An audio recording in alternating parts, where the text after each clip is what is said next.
Hey, how are you today? I thought I'd do a tutorial on how to make faces that are coming out of walls, things very similar to this thing here, that one there. They're all the same principle.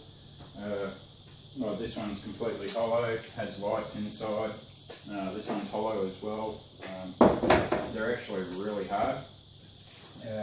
What you want to do, start off with, you can do it a few different ways. You can either take a mould of your own face, if you want to use your own face, just by getting plaster bandages, like these ones here. And you just get your plaster bandage, wet that, Vaseline all over your face. You want to cover your eyebrows and hair with something like tinfoil or Glad wrap. And then take a cast of your own face, like so. And then line that with Vaseline, and then you pour in actual casting plaster, and you end up with a copy of your own face. You can use that in place of what I'm about to here, or you can use milk jug skulls, like where you get a skull, heat up a milk jug, milk bottle, and then you get the plastic and you push it down over top of the skull with a wet cloth. That way you end up with a plastic skull, and you could use that as well. Something that won't stick preferably. I've had this old mask sitting around that I used for a couple of things. I don't really want it anymore because I make my own faces now. What I've done is I've glue tacked it to a support, just an old bottle. I'll put that on the table, and what you want to do is you get either some sort of sheet. Flannelette sheets actually work quite well because they tend to have a bit of stretch to them and they're quite thick, so they absorb the glue. As you can see, this one here I've sprayed with a bit of PVA wood glue, and it actually goes quite rigid. But I'm not using that today because I want to make a reasonably smooth face with very little wrinkles. So I'm using an old stretchy shirt that I had, and this material is reasonably stretchy. So what you want to do is you get the PVA wood glue, water that down about 1 water to 2 glue, and then so I've got that here.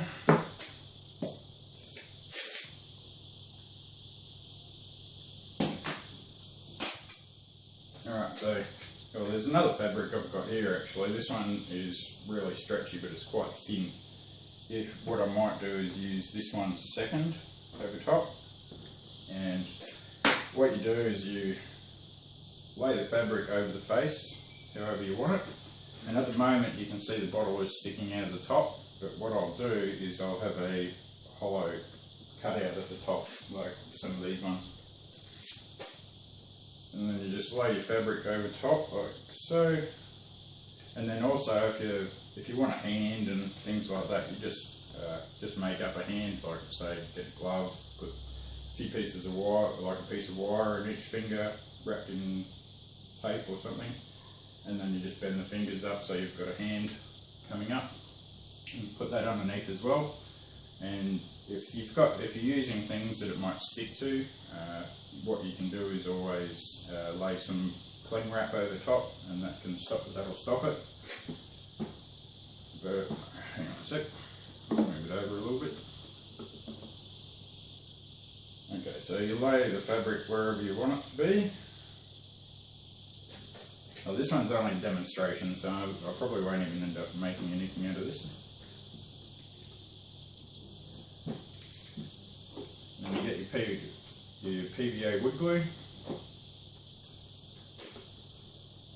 and paint it on like so. Actually, what I'll do is I might just dunk it straight in there.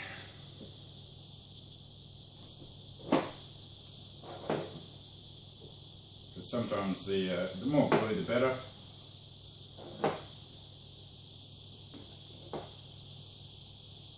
You just want to make sure that you get glue all over the whole thing.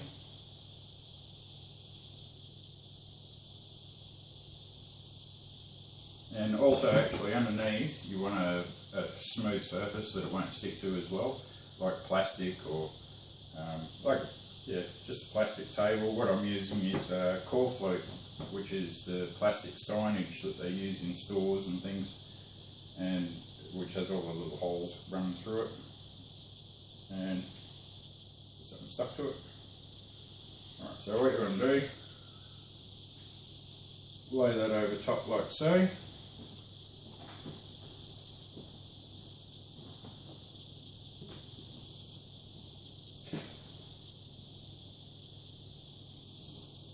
And it's also quite useful to paint it down with more glue. And this can actually be quite a tedious job sometimes if you're using something underneath that it's definitely not going to stick to, like something that is coated in Vaseline or Glad wrap, cling wrap. It doesn't seem to stay down very well, but what you need to do is just keep working it as the glue is drying. Now, sometimes this can take like half an hour or more, but today I'm just doing quite a rush job, just to give you an idea. Still a few spots that the glue is not on.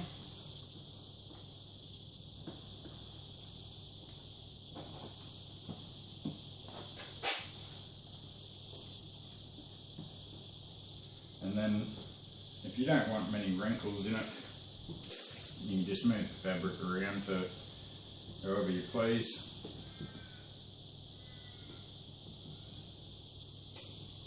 And with a stretchy sort of fabric, it tends to not get as many wrinkles in it.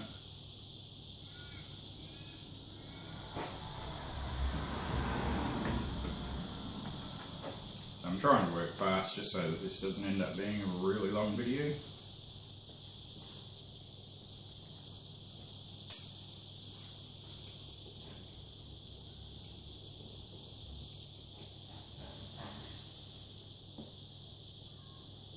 So as you can see, it's not really following the contours of the face too much. So you just got to manoeuvre things around and just get it to where you want. And I find actually stabbing it with the brush like so tends to work a little bit better. If you hit it with the side, it picks the cloth back up again. Sometimes you just need to drag up a little bit more.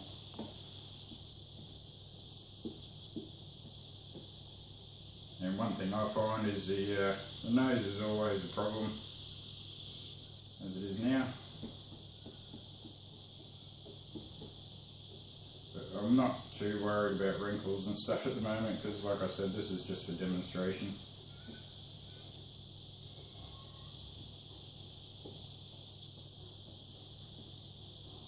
And what you can always do later on too, once the glue is actually hard, if you have got big wrinkles like this and you don't want them there anymore, you can actually just cut them off and then just glue the fabric back together again, or you can fold the wrinkles over like I just did then.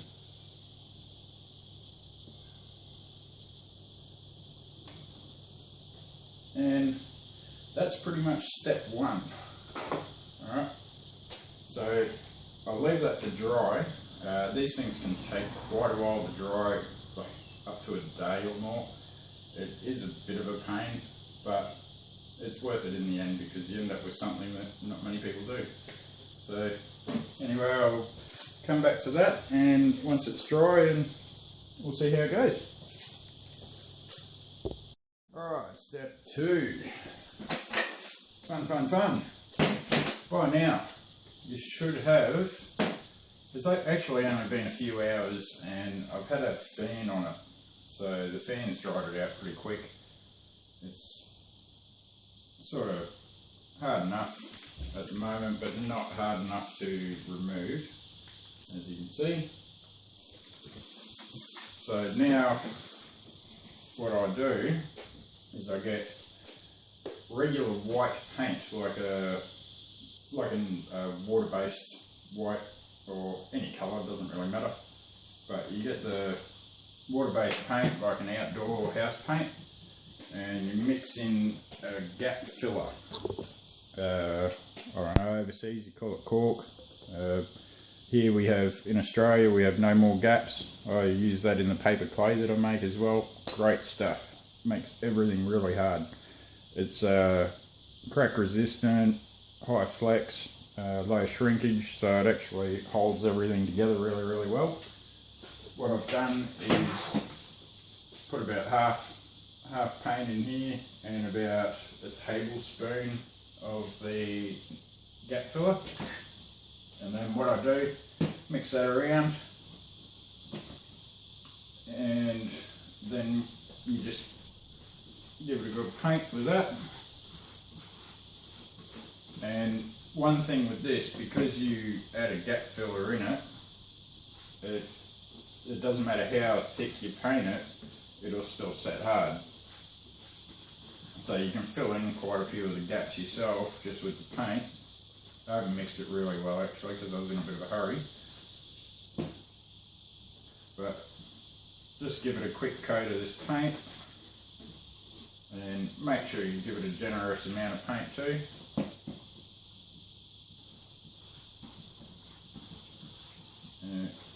I may as well keep filming while I'm doing it. But there are other ways you can do this as well. Because you've got the cloth down first, you can build on top of this. So you can put paper clay, like a layer of paper clay over it if you want, a fine layer, smooth it all out. Or you can even do a layer of plaster bandages over top too, make it even stronger.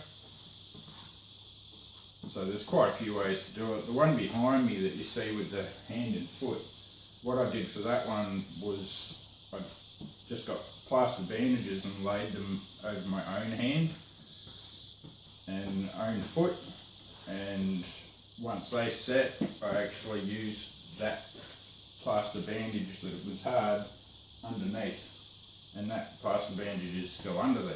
But because it's just bandage and then cloth on top, it tended to flake away underneath, so that's why I haven't really worried too much about that one, because it hasn't turned out too well.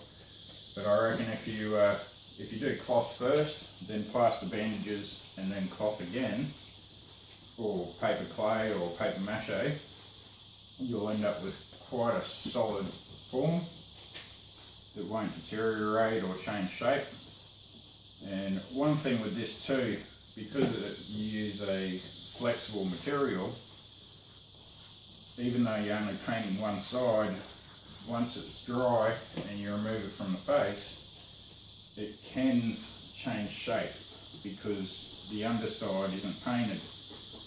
So when I was first doing it and experimenting, I had some that would actually, the face would just shrink, and so then I found that you had to paint both sides, and that stops it from shrinking. So not much left.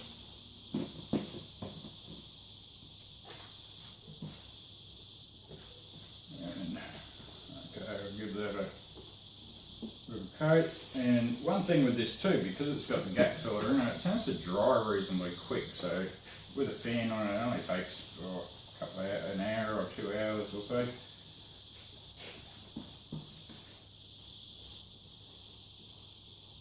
But as you can see, it's still not quite hard because of the glue. But I did try just before, but I deleted the video because it was like a blooper and I didn't want to include that. But I did try that second stretchy sheet, but I think the synthetic sheets don't really work too well because the glue doesn't really soak into them very well either, and they tend to just pull back. So as I was pushing it down, I couldn't get it to go into the eyes or under the nose. So that's why you're best off using like cotton and things like that, like just the plastic synthetic sort of stuff really doesn't work very well. I've also tried spandex, and felt like a bit of a fool going into a clothing store buying spandex, but yeah, and that didn't work at all. the glue just did not make it hard. So there we go, so that's got a coat of paint on it.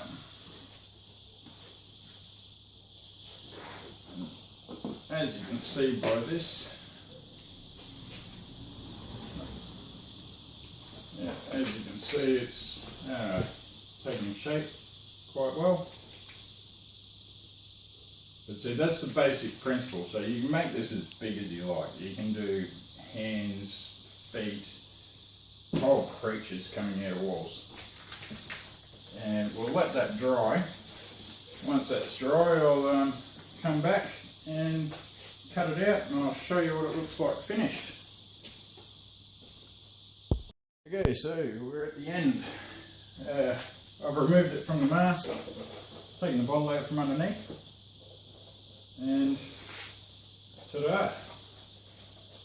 We have a semi-solid sheet. I was actually in a bit of a hurry, so I put it in front of the heater and it sort of melted the mask a little bit underneath, so it's a little bit deformed. But you get the general idea. Once you paint the back of it, it ends up really hard. And then, yeah, you just cut out whatever shape you want, stick it on a wall, and there's a face coming out of the wall. Too easy.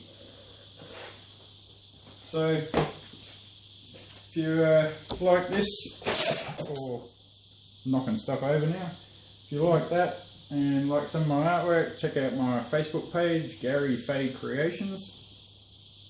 And if you're watching this on my page, check out my YouTube channel, because I'm bound to start putting up a lot more tutorials. Alright, thanks very much for watching, and I hope that has helped a lot.